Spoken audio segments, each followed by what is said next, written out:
Hey, everybody. Welcome to Talkin Overtime. I'm not going to attempt to do the finger point thing because it's going to be incorrect. That's Brian over there.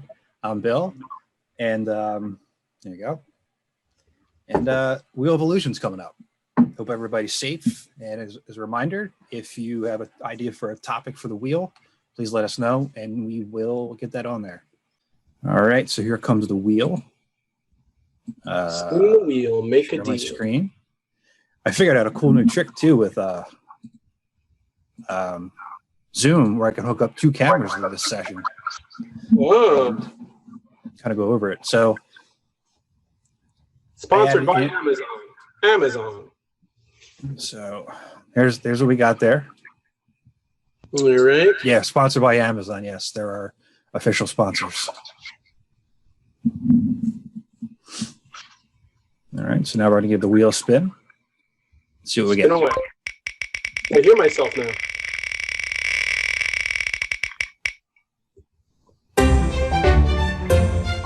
Hey. My monitor just dropped, but there we go. I'm having technical difficulties. I can see annoying cartoon characters. There we go. So annoying cartoon characters. I think I did one of these like a really long time ago. Mm-hmm.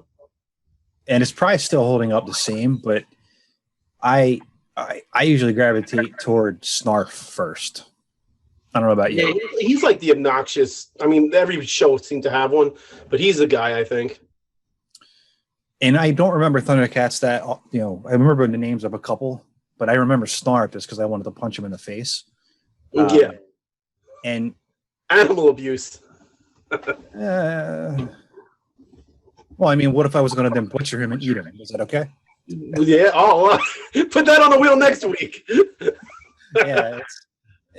Then that changes. Yeah. But there were, I mean, like when I did the interview with Graham McKenna, he's like, I think T-Bob was meant to be annoying. Those were his own words. Yeah. And he is, but as I said in that interview too, I grew to appreciate him more because he was supposed to be the conscious to Scott, and that's kind of how I feel about it. But there's a lot of other ones. What are some of the other ones you can fire off? Oh my God, I can. Orko, he's like the He-Man one. T-Bob, Snarf. The Wheeled Warriors had this little knight. I don't know his name because I'm not like that guy that knows everything. But the Wheeled Warriors had that knight who like was kind of like a little pest. They all have. I felt like every '80s cartoon had like an annoying, like Scrappy-Doo character that was just there to like, I don't know, stir crap up. But I feel like if you ask the average guy our age, like, what do you remember from He-Man? They'll be like, oh, He-Man, Skeletor, Battle Cat, Orko. I feel like the annoying characters were featured so heavily in like a lot of '80s shows that like people remember them all the time, like more than a lot of other stuff. Did G.I. Joe have any? I don't remember. Did G.I. Joe have annoying characters? I mean, they didn't rely on Commander's voice was annoying, but yeah, like Cobra was like buffoons. Like they had like buffoons in Cobra. Like Cobra was like his own worst enemy, the Commander. But, like they didn't rely on like a weird robot. Like Battle of the Planets had like Zark 7 or something, like this robot thing that came out of nowhere. Like just it's weird how like they relied on these like stupid gimmicky things that to like sell toys or like to get kids involved. Because Mask could be like G.I. Joe if they dropped Scott and T-Bob. Like, it could have been more of a serious show without the goofiness.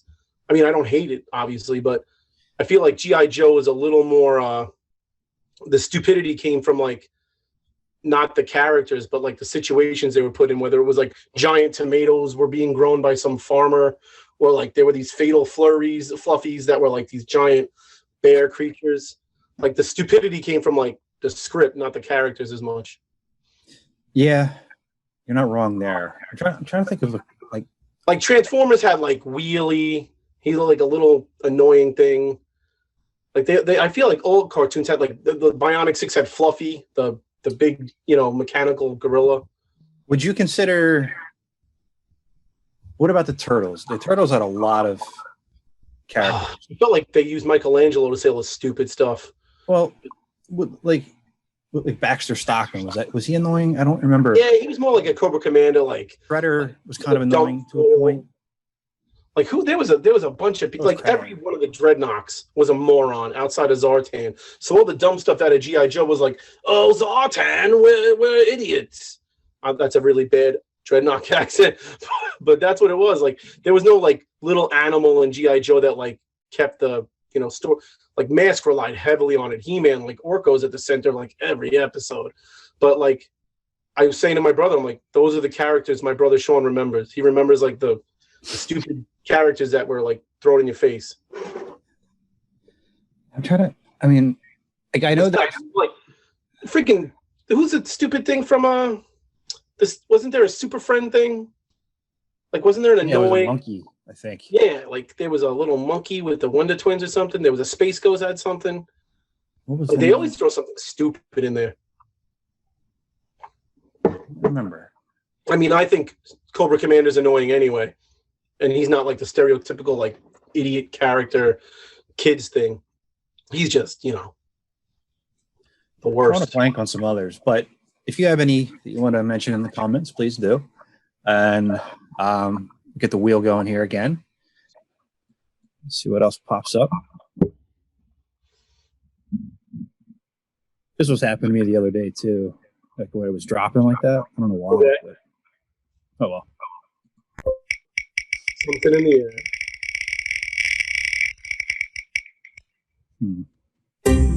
Theme song covers.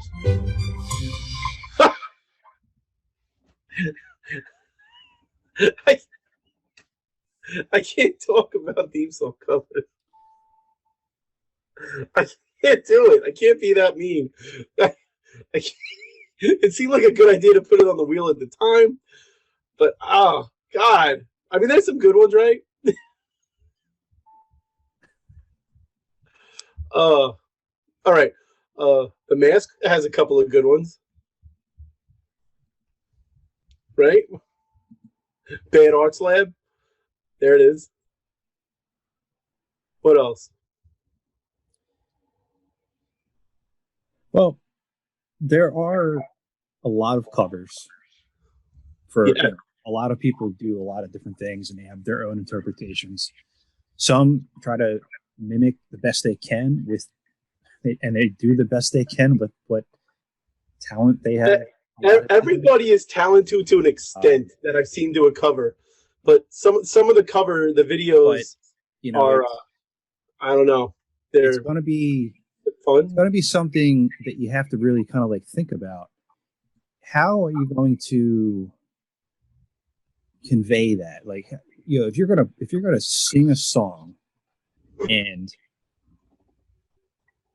put it out there for everybody to listen to, how do you want it to be known and heard? Most people just go like note for note and sing the song the way they know it, right? Are you going to emphasize the same melodies and notes? Yeah. Are you going to, like the cover from Bad Arts Lab, like that one has its own little spin to it, but it pays homage to the whole thing. Yeah, it's heavy leaning into what was the original recording. And we talked about like theme songs on the last episode. One of the ones that I can't find a good one on is a Ducktales cover. No, well, how do you beat the original with that? Thundercats, actually, I was on a rabbit hole like 2 years ago. Yeah, last summer. Thundercats has a good, I don't know if they're husband and wife or boyfriend and girlfriend, and I think they're from Brazil or Argentina. I know what you're talking about. I think I've seen that too, yeah. Like the girl is like, conventionally attractive, and the guy is like, some handsome guitar player, and they do like cartoon theme song covers. But I remember the Thundercats one kept coming up in my rotation, and they did a good job. I mean, all she has to sing is the same 5 words. I think it's Thundercats are on the loose, Thundercats are loose. There's like no verses. It's just the same thing over and over again. But they do good. I would have taken me 3 weeks to memorize those lines. So good for them. Yeah, no, she got her lines down. No, I mean there are some bad covers. There are tons of bad covers, but since I'm trying to be nice here, I'm not going to talk about them directly, and I'm not even going to like mention any cover at all. It's bad, but there are some out there, and it's opinion. Like if you're, Sometimes bad is bad. Well, we'll put it this way, though, too. Some of them, the instrumentals are pretty good, but then you get yeah. The instrumentals are generally awesome. Like, I'm not going to sit here and rip the instrumentals because I can't approach that, and I can play piano a little bit. But the instrumentals are awesome across the board. It's always the when you have to start singing, and I don't know, singing sounds different to people. Like, some people love the way this person sings, but I don't. Or some people, I hate the way that guy sings, but she doesn't. I don't know. But sometimes bad is bad. Like, we had a student when I was in like 10th grade, like she moved away or something happened and they sang a goodbye song to her and this girl stood up in Spanish class and sang it. And the whole time I was like this, just like, oh. Like my whole body was like cringing and like there was shivers going down my spine because it was the worst song I've ever heard sang in my life. I think she sang like, "It's so hard to say goodbye to yesterday," but I was like crawling inside of my skin. Just like, get me out of here. It's the worst sound ever. Don't you need 4 people to sing that? Oh, well, she sang it by herself. And then my teacher in Spanish class was like, "That's beautiful. Can you do that again?" And she sang it again. It was a nightmare. Probably saw your face. Oh. Probably hated you. Yeah, I was a good kid. She was probably like, "Yeah, torture that kid again." I was just in my chair. Like, I was embarrassed. I had like secondhand embarrassment, but she was happy with it. But it was all horrible. Well, and I can tie this into what I'm working on with a little bit with the Command Chronicle, thing that I'm putting together, the animation. I showed you and a couple other people just a quick concept of it. The concept's down, but what I'm struggling with is changing my voice up a little bit for emphasis and things of that nature. So I don't want it to come out as dry. That's me. I have a dry single tone. The delivery. So it's something that I am working on with it. So, and I don't want if I put something out there I wasn't happy with. Well, you're not like Stephen Wright. You know that comedian who just delivers everything in a one note? He's like, yeah. The other day I went to a library. They were all out of book. Like, I don't think it comes across like that. No. Ears are weird. Ears and eyes are weird. Like, I look at some art and I'm like, I love that. And then I look at art that other people love and I'm like, oh, God, that's just disgusting. And then, like, music, the stuff my high school kids listen to, I'm like, oh, God, that's just terrible. And likewise. Well, no, and we can, this could be a tangent off of all this.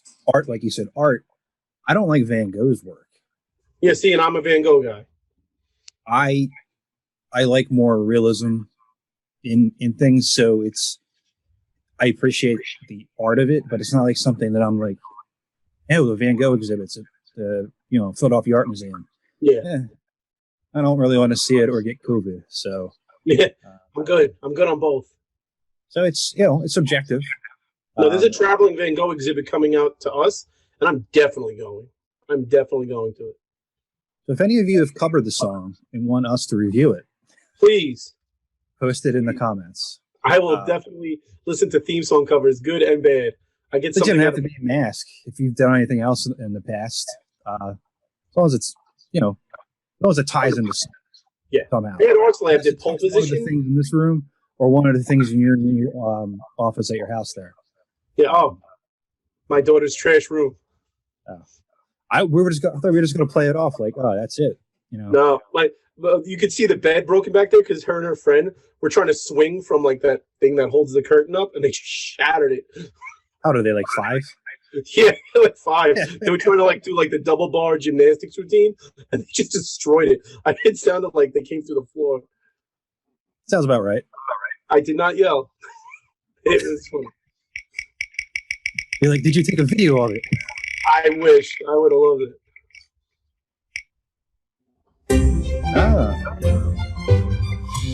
What is MB? Did I miss that? Message board. Oh, yeah. So I haven't really officially talked about it too much yet, and it's just brand new. But we all about Mask and maskforce.com, we got to talking about unifying everything.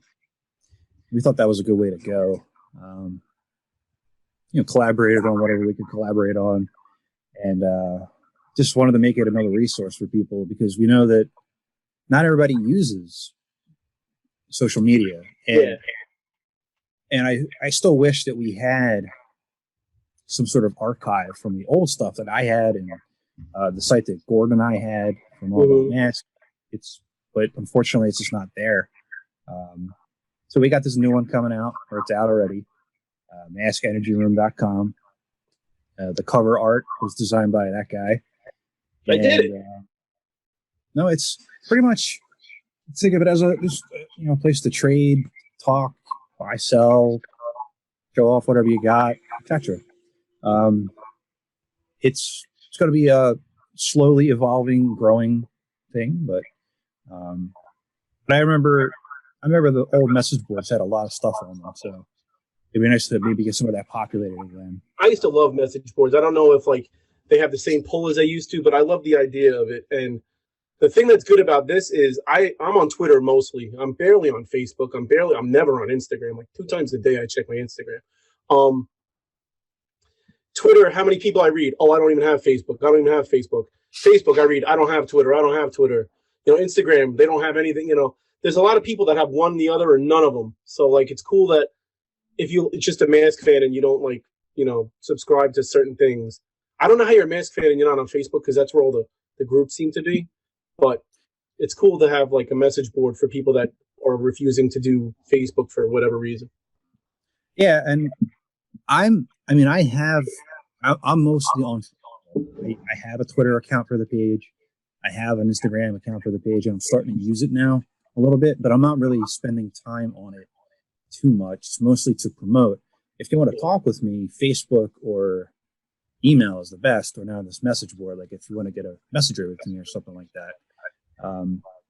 It's just even though Facebook changes their layout every 5 months. I don't get the updates. I guess my phone's just like not updating it, but I don't know.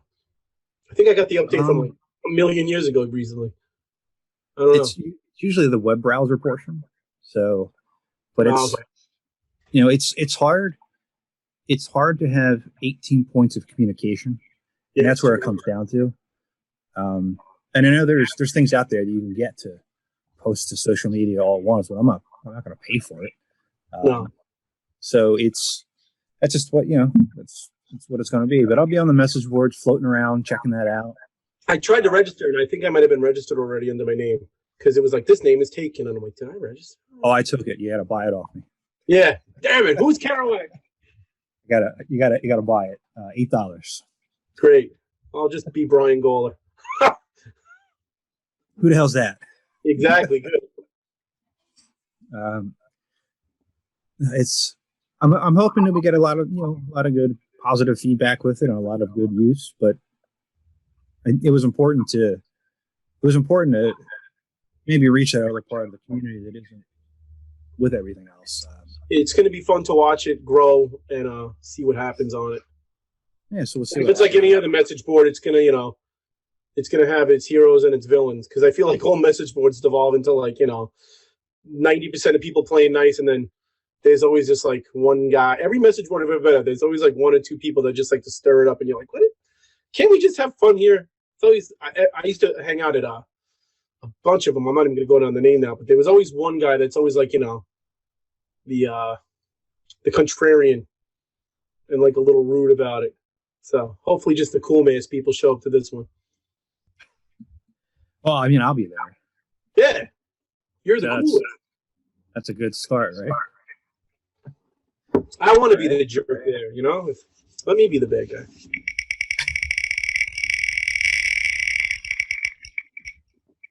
Blah, blah, blah. Hey! All right. When does the 80s collection market burst? When we die? Well, there is a clue. There is a clue in this video because in my daughter's room, I feel like you can see me better. But you see those hairs? When all those hairs turn white, sell your toys before that point. Because the 80s market's going to go. I know right now, toy prices are insane. If you're going to get into 80s toy collecting right now, I feel like you're going to spend, I'm not exaggerating, you're going to spend 10 times what I spent to get my collection. That is a fact. If I spent $3,000 over the course of the last 15 years, you're going to spend 15 to get that same stuff. It is. I got my Thunderhawk for $30 and they go for like 90 right now. Like, that's crazy to me, but it is what it is. That's for something that hasn't even had anything else to push it along over those years, except for all of us. There's another Masters line coming out based off the cartoon Kevin Smith's putting out. You have the all the stuff. So you have the '80s stuff, but then you have the new stuff of the '80s.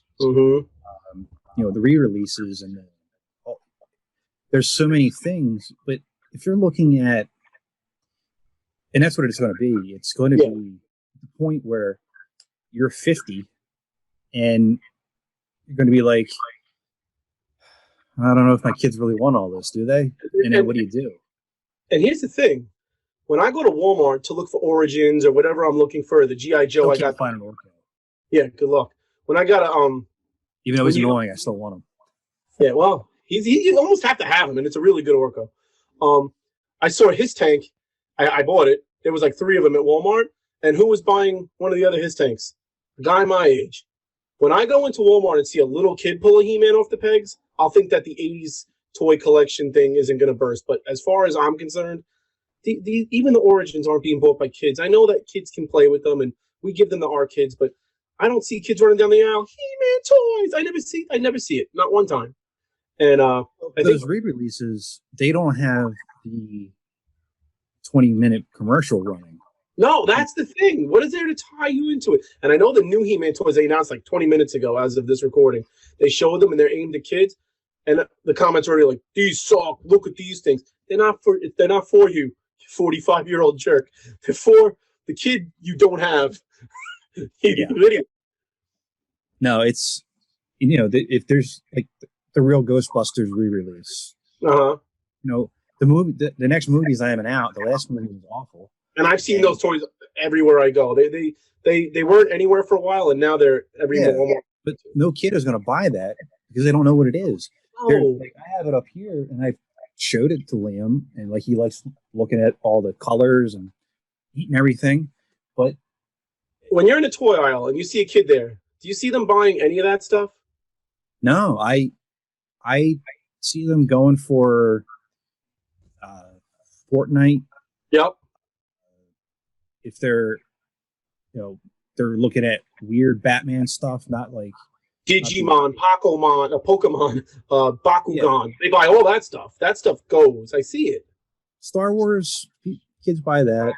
I feel like they do, but I also feel like Star Wars has just become like, it is Disney, but Star Wars is like, everybody knows it. So like every grandma's like, oh, I'll buy Star Wars for Johnny.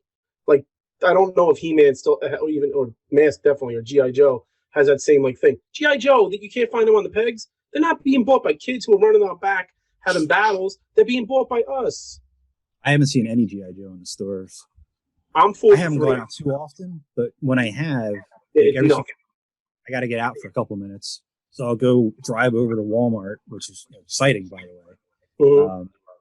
I smell like, we talked about this, I smell like Subway because there's a Subway line. I think you had a McDonald's in yours. I have a Subway at one and a McDonald's at the other. Yeah.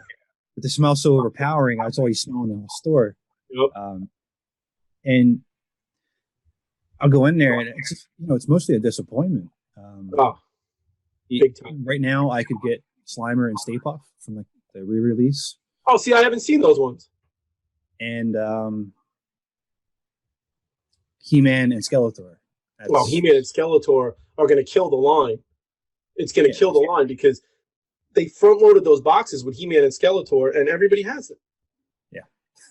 And this has happened in He-Man's past before. He-Man, how many times? The original line, the 2000X line, and now this line. When you pack the shelves with the same figure, you kill your line. You need to have variety. I'm sorry. You need to. No, you do. I've seen a million different Transformers. It's not just Optimus Prime and Megatron every time I go there. There's a bunch of them. Going back to the initial part of the question, the point of the question. So when does it burst? You could definitely tie it to a point where, okay, everybody has everything, or you're at a point now. Like think about like the collection behind me takes up my room. Yeah, I was gonna say space. When do you run out of space? Unless you're just putting it away in closets or storage bins, like, do you really want to collect that way and have it like that? At that point, not everybody like has a basement or a room like this to do that. So what ends up happening is you might start recollecting, but then realize you don't have space for it, and you just kind of fizzle out with it. And I think you're going to see the peak. Too. I think we're in I think we're at the peak right now. We're living, I don't know how long it goes, but we're definitely at the peak of what it is, because everybody that grew up with it is around 40. And I feel like 40 is, the height of whatever. Am I at 55 when I'm looking to retire, when I'm looking to maybe move to Florida and downsize my house and scale back? Am I going to be like, whoa, I need to cram my condo down in Florida with all these 80s toys? That's when it's like, all right, I'm down to 3 Deltoffs and I'm going to have mask stuff in them, right? And maybe a couple of artworks on the wall. Like, I don't. By that point, you won't be buying it. You'll That's what I'm saying. It's a buyer's market in 15 years, and it's a seller's market right now. And if you want to look at, if you want a perfect example, I mean, you and I started talking about these a little bit. Yeah, this is actually on the wheel, but this market blew up, destroyed when we got old enough to not want to collect them anymore. Yep. That's what it came to. I still have some, you have some, but I mean, literally, this is one we were talking about. This card here, this Mark Mcguire rookie card. This one here, it looks like he hasn't taken any roids yet. No, he was still peering. He hadn't met Canseco. But dude, remember that was that card was hundreds of dollars when I was in 6th grade. At its peak, it was $400 to $500 in near mint condition. And now, what do you get it for? $5 on eBay if you watch it. That $15. There you go. You know what I mean? And I wanted it when I was younger. I didn't get it because of the cost, so that's what happened with it. I mean, that's a perfect example. And others who collect, toys are headed there, right? At some point, everything has an ebb and flow. It's just going to be a matter of really when we feel like enough is enough, and the mass community is a small portion of the toy collecting. Yeah, we're not Transformers, we're not GI Joe, we're not Masters, we're not Turtles. There might be more legs have to those. So much more following. I would think it would fizzle out somewhere there first, right? I don't know. I think it's going to fizzle out on the unknown stuff first, like Mask, unless it gets some sort of like injection of life at some point. Mask collectors have what they have. You're not going to build any new ones, and then mask collectors are going to age out and be like, you know what? I'm going to sell this stuff because people get older. They scale back. They don't expand. I'm not going to put another level on my house when my kids are moving out of college or moving to college. I'm going to say, you know what? Maybe it's time to sell this place and get something smaller. And then you go, I don't need these toys. And we're not saying these things to depress anybody. It's just life. It's a topic that if you're a collector, you have to ask that question at some point. When what is the end game? When does it stop? It might never stop, and that's fine.